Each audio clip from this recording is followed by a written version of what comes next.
spirituel. D'où mon retrait, d'où mon bain de purification. Oui, parce que j'ai fait un bain de purification, je suis pas en train de blaguer avec ça. J'ai mis les feuilles de laurier, les clous de girofle, le citron, le sel. Je me suis lavé avec ça à minuit en récitant le psaume 35. En récitant, mettez les cœurs et partagez massivement. Mettez les cœurs et partagez massivement le live, la famille, s'il vous plaît. En récitant le psaume 35. J'ai fait mon bain spirituel. Et vous-même, vous connaissez la puissance de ce psaume. Je me suis assis. J'ai regardé. Et si aujourd'hui, je sors, c'est parce que s'il y a un truc que j'ai horreur, c'est qu'on me prête des intentions. Et surtout, quand ça vient d'un proche, ça fait encore plus mal, en fait. Je sais que plusieurs d'entre vous ont décidé d'avoir des caleçons brodés en laine à l'effigie du CTRI. Mais quand vous voulez faire vos choses, il y a des gens qu'il faut arrêter. Sincèrement. D'entrée de jeu, j'ai appelé mon frère Stéphane Zeng.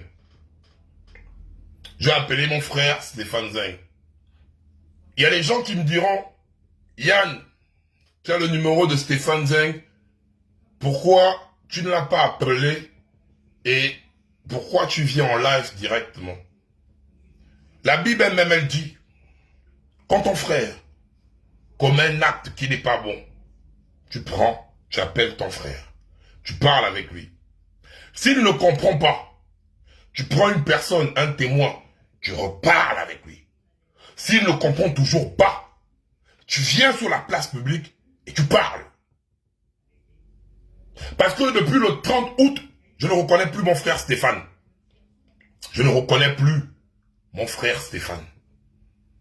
Pourquoi je le dis? Stéphane, je t'ai appelé combien de fois, frère? Ma rencontre avec Stéphane s'effectue avec le petit Gaze. À quel niveau? Ouh, le petit Gaze.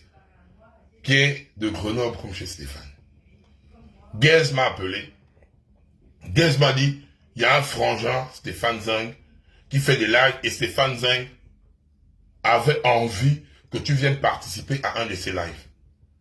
Parce qu'à l'époque là, j'étais solitaire et quand je faisais les lives, je faisais les lives avec un one-on-one chez Tawan Bourou. Je faisais les lives avec. Quand Gaze est venu me parler, j'ai dit, ok, il n'y a pas de souci, puisque Stéphane a passé par Gaze, puisqu'il savait que je parlais avec Gaze, pour venir faire un live avec moi. J'ai parlé avec Stéphane la première fois au téléphone. On a organisé un live qui, je crois que c'était sur la faune et la flore, un truc comme ça. Après ce live, nous avons eu à parler.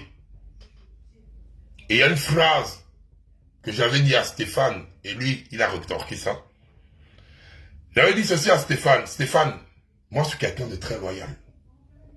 Quand je suis avec toi, sache que si tu glisses, je glisse.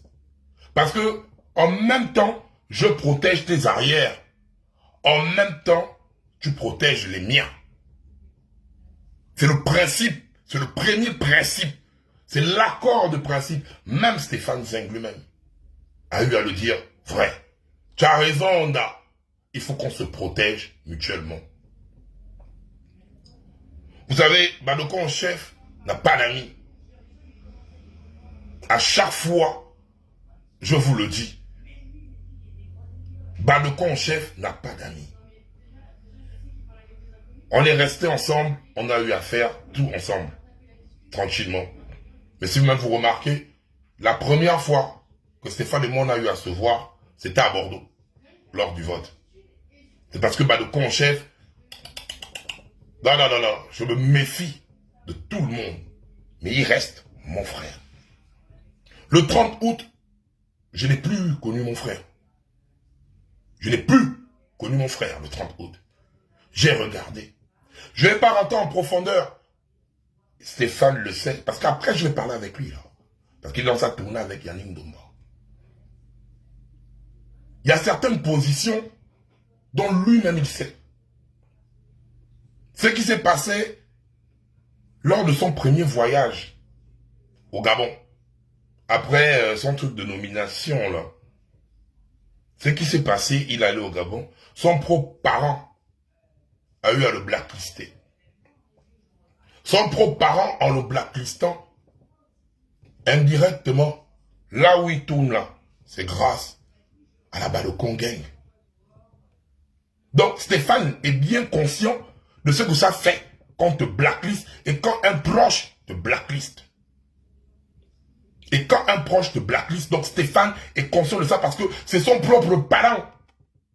C'est son propre parent que vous-même vous connaissez qui est la première à le blacklister quand il arrive là-bas. Aujourd'hui, on voit Stéphane à côté d'Aurélien, le petit frère d'Oligui. Mais les gens ne comprennent pas ce qui s'est passé. Parce que quand Stéphane était blacklisté, Stéphane est arrivé au niveau de la Cour constitutionnelle. Au niveau du président de la Cour constitutionnelle. Il était là au hall en train de wet les doléances. Tout d'un coup, il y a une personne qui est arrivée. La personne s'est présentée à lui. La personne a dit à Stéphane ceci, je répète très bien. Appelle Balocon chef. On m'a appelé au téléphone. C'était le directeur de cabinet. Le directeur de cabinet du président de la Cour. Il m'a appelé. Il m'a dit ceci. Yann, je vois ton frère en train de galérer, en train de patienter en bas. Et aujourd'hui, si je monte avec ton frère, c'est à cause de toi. Stéphane était. Hein. Je n'enregistre pas les gens, mais Stéphane était. Pourquoi je monte avec lui? C'est parce que je suis le frère de Glenn Patrice Mundende. Je suis le frère de Glenn Patrice Mundende. Et la manière dont je t'ai vu, toi, Yann, mouiller le corps, combattre corps et âme pour la mémoire de mon frère. Aujourd'hui, je vois ton frère Stéphane. Moi, je te dis, j'emmène Stéphane vers le président de la Cour. Dans le téléphone de Stéphane, Stéphane y était.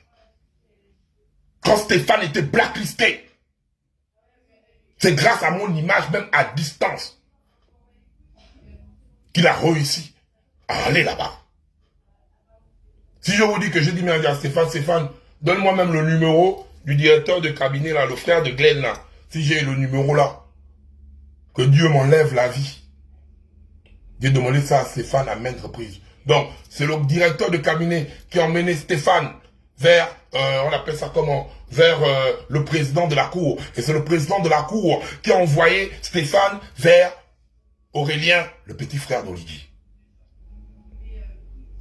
Donc si je n'étais pas battu corps et âme avec la Balocon Gang pour la mémoire de Glenn Patrice Mundende, Stéphane, tu devais être un chien au bled. Ça, c'est une vérité. Pourquoi aujourd'hui je m'adresse à toi, Steph? Parce que c'est pas bon ce que vous faites, vous tous là. Vous tous. Qui n'a pas insulté le président de la transition? Aujourd'hui, vous passez votre temps, et ta parente, et toi, et tous les autres, à me traiter de fumeur de chanvre, à me traiter de personne instable. Entre-temps, c'est vous qui venez sur la place du fumeur de chanvre là. C'est vous qui avez bénéficié de l'audience du fumeur de chanvre là. Mais aujourd'hui, Stéphane, toi-même tu connais c'est quoi le blacklist? C'est toi, Stéphane Zeng, en tant que mon frère.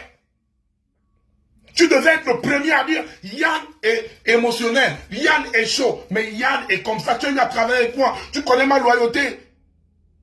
Tu connais la définition de ma loyauté, Stéphane. Je vais vous dire un truc, hein. Aujourd'hui, vous êtes tous rentrés.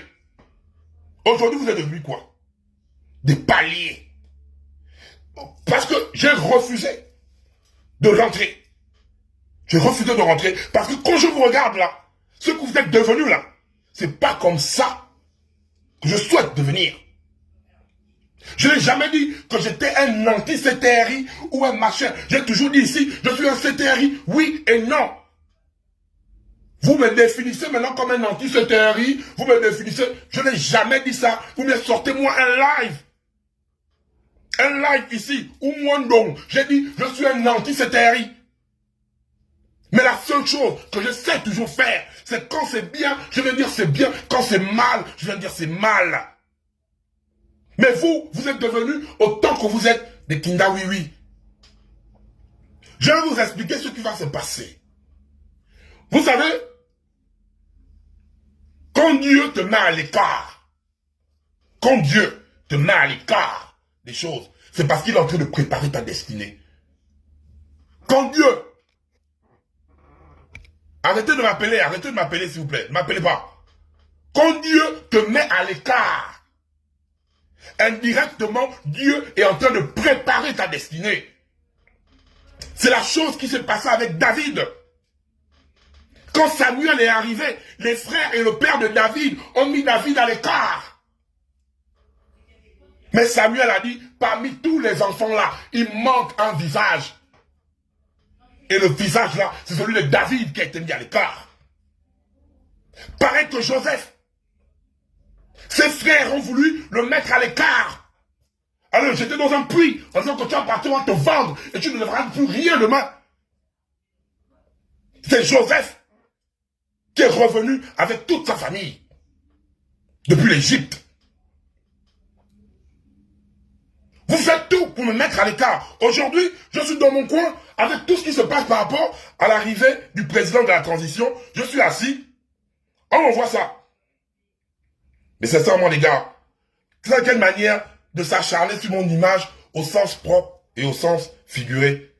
Que ce soit au sens propre, que ce soit au sens figuré, c'est quelle manière. Et là, c'est des gens de la présidence dont vous-même vous connaissez. Dont vous-même vous connaissez. On m'a envoyé cette image, j'ai d'abord regardé ça. J'ai dit non, je préfère me mettre dans mon sien. Attends, je pourrais me mettre dans mon sien. L'image a tourné, elle est sur TikTok. Et même en ce moment-là même, la petite princesse des Souba fait le live dessus. Où on a mis cette image-là. On a mis cette image-là, où on a mis en 6e position. Dans cette image, c'est comme si on est en train de préparer une organisation contre Oligui. L'arrivée d'Oligui. Et c'est ça, Stéphane, je t'avais dit ça. J'avais dit ça à tout le monde. Quand vous étiez en train de me dire, Yann descend au Gabon, Yann descend au Gabon. J'ai dit, j'attends le président de la transition ici. Pas au Gabon. J'attends le président de la transition ici. La différence entre vous et moi, je n'attends pas le président de la transition ici pour aller demander un poste ou une nomination ou de l'argent. J'attends le président de la transition ici comme un Gabonais qui va poser des questions clés au président de la transition. Je ne suis pas pour le boycott de l'arrivée du président de la transition. Comment je vais boycotter quelqu'un que je vais poser des questions? Mais vous, autant que vous êtes en train de...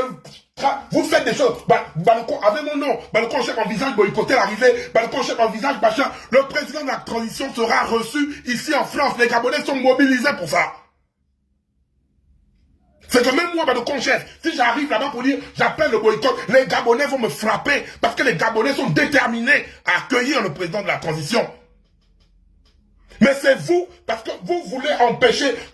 Oligui n'est pas un enfant. Hein. Brice Cotter, Oligui n'est pas un enfant. Mais c'est vous qui n'avez pas assez d'audace pour dire vos vérités. C'est vous qui n'avez pas assez d'audace pour dire vos vérités au président de la transition. Et c'est ça qui vous fait peur. Ça vous fait peur pourquoi? Parce que vous savez que si je viens devant lui, je parle. Quand le président de la transition a parlé avec moi au téléphone, devant Arthur Lemami, il a dit quoi? Balcon chef, j'ai besoin de toi. C'est la parole de Oligui lui-même. Mais vous êtes parti, vous qui partez, oh, il fume le chanvre, oh, il est instable, oh, il est machin, et vous racontez ça à tout le monde. Pendant que moi, je vous protège. Pendant que moi, je vous protège depuis longtemps. Je ne vais pas faire la pratique de la chaise vide. Je porte une génération qui est derrière moi. Je porte une génération qui est derrière moi. Quand je regarde tout ce qui se passe, Les discours sont préparés parce que vous avez donné l'organisation majoritairement, c'est les membres du PDG. C'est les membres du PDG qui sont maintenant là-bas, très chauds. C'est eux les patrons maintenant de l'arrivée de Brice Clotaire Oligui Nguema en France. Vous avez programmé les discours qui doivent être étudiés. Vous avez dit, oh, on n'a pas venu poser les questions politiques. Mais le président arrive ici là d'abord, même s'il va rencontrer les Gabonais, mais bien avant, il fallait rencontrer Emmanuel Macron. Il faut des Gabonais qui disent à Brice Clotaire Oligui Nguema, tu es allé rencontrer Macron là-bas. Toi-même, tu connais les accords du Gabon et de la France. Est-ce que ces accords-là vont nous servir ou nous desservir dans un moment où on sait que le Niger, le Burkina Faso, les pays du Sahel se sont détachés de la France? Est-ce que là-bas, tu allais parler pour nous ou bien pour aller prendre encore toutes nos richesses et donner sur main des Français? C'est des questions comme ça qu'on doit poser au clan. C'est les questions du chômage qu'on doit poser au clan. C'est les questions des abus des forces de l'ordre sur les Gabonais. Tu ne vois pas ça, Carl, Lionel? C'est les questions qu'on doit poser au clan. C'est les questions que Kelly Onda est où? C'est les questions comme ça qu'on doit poser au clan. Dans le respect. Dans le respect. Aujourd'hui, ouais, il a insulté le président. Mais Brice, c'est mon grand. J'ai insulté le président. Moi-même, j'ai pris ma bouche. Personne n'est venu m'attacher. Je vais présenter les excuses. J'ai parlé même avec le haut là-bas. Brice même, le président de la transition, Brice Clotaire Oligui Nguema. Il sait seulement, moi je suis fâché contre toi. Je vais venir te dire les 4 vérités parce que Brice, il parle cash. Mais Brice n'a pas de haine. Il n'a pas de haine, hein, par rapport aux personnes clés. Donc toi, Stéphane, tu sais, qu'on est en contact là-bas, ils m'ont eu à m'appeler hier. J'ai eu à voir, alors on me dit, vous venez me dire à gauche, oui, on t'a verrouillé avec les Jonas, avec les présidents des Zouba, vous êtes verrouillé, il y a une équipe qui est là pour vous empêcher de voir le président. Soit il y a Brice et rassembleur, soit il ne l'est pas. Personne ne va venir chamer là-bas. Personne ne va venir chamer là-bas. Personne. Il n'y a pas une chame qu'on va faire au président de la transition ici. Il n'y a pas. Il n'y a aucune chame. Parce que vous-même, vous savez que même, mais le problème, c'est au niveau de l'organisation. C'est vous-même, parce qu'il y a des Gabonais qui vont venir là-bas massivement. Mais si vous êtes mal organisé, l'affluence humaine peut entraîner un boucan. Parce qu'il y a les Gabonais qui vont venir là-bas. Les Gabonais sont, je dis bien, hein, depuis qu'Ali Bongo était président du Gabon là, était président du Gabon là, jusqu'à là, ces arrivées là, l'arrivée de Brice Clotaire Oligui Nguema, tous les Gabonais de France sont prêts. Tous les Gabonais de France pour aller voir leur président. Et vous venez m'associer, moi, à mon image. Non seulement, vous m'avez... Parce que vous savez maintenant que là, il arrive en France. Qui va maintenant empêcher Badoko en chef de parler avec le président de la transition? Ça commence. C'est là où l'équation... Parce qu'au Gabon, vous servez d'intervalle. Vous partez là-bas, vous salissez mon nom, vous venez... Vous me dire, oui Mani, le grand veut te faire des machins, oh machin, oh on va t'empoisonner, oh nanani, oh, vous partez, vous faites, c'est ce que vous faites là. Plusieurs d'entre vous. Mais il y a un problème maintenant là. Il arrive ici en France. Et là-bas, le Congrès représente la jeunesse gabonaise. C'est le moment où les jeunes Gabonais, à travers ma voix, vont poser en live. Dans le respect.